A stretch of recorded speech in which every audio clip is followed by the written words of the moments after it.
السلام علیکم درنو لیدونکو، هیله ده تاسې ټول به راته روغ او جوړ اوسئ او د صحت جامې به پر تن ولرئ. نن مو تاسې ته یو ښکلی داستان راوړی. هیله ده تر پایه راسره پاتې شئ او زما چینل هرومرو سبسکرایب کړئ.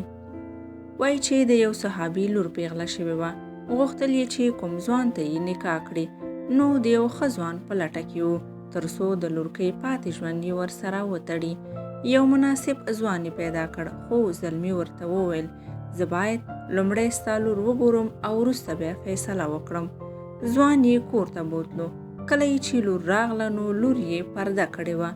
ځوان یې ولیدو او بیرته پرته له کوم ویلو لاړه.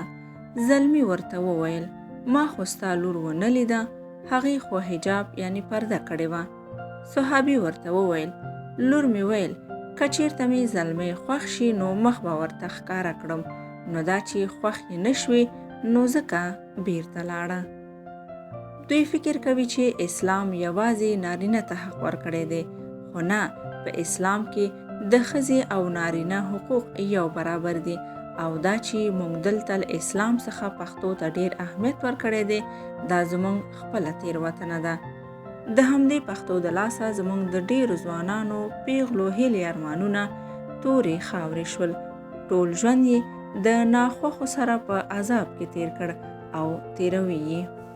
نو درنو لیدونکو، خپلو اولادونو ته حق او حقوق ورکړئ تر څو ژوند یې ښکلی شي.